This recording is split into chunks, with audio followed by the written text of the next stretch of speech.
Now, united by one goal, getting rid of Israel's long-serving Prime Minister Benjamin Netanyahu, 8 parties across the country's political spectrum are scrambling to agree a coalition deal which would topple him from power.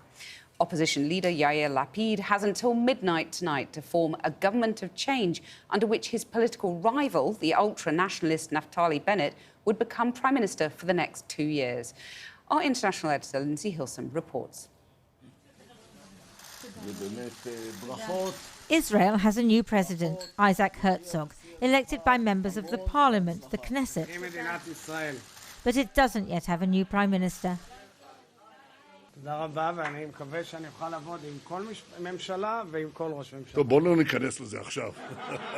President Herzog told the outgoing Prime Minister Benjamin Netanyahu that he could work with anyone, and that love, brotherhood, peace and friendship is possible in Israeli politics.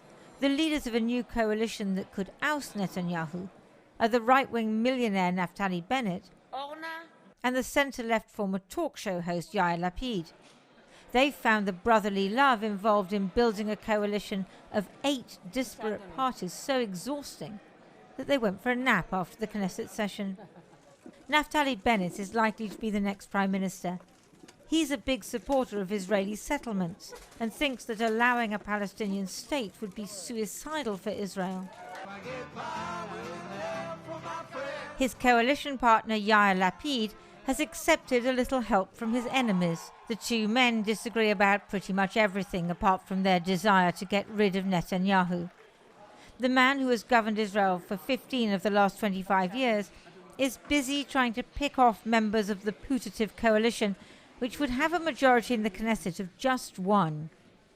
While they'll be talking to each other and trying to cross the T's and dot the I's in the last draft of the coalition agreements, they'll have Netanyahu breathing down their necks. He'll be promising the sky and the moon to some of the partners in the new coalition. He'll be applying inordinate pressure to other members. Some will be getting both the pressure and the inducements. Anything he can do to pick off some of the more weak and wavering members of that opposition flock, he'll be doing it. Even if he is finally ejected from office in a week or 2, and the opposition manages to get its act together, he's not going away. He'll remain the leader of the opposition. Netanyahu strode onto stage with his wife Sarah after the election in March. Having failed to form a coalition, he now faces the possibility of losing more than power. He's fighting 3 corruption cases, and a new government could deny him parliamentary immunity.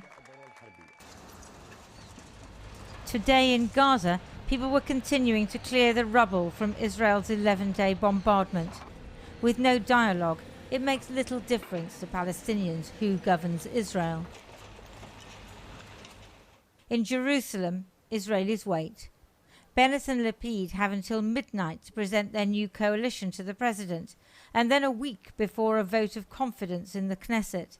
If they fail, Israel will have its 5th election in 2 years. And whatever happens, Benjamin Netanyahu won't go down without a fight.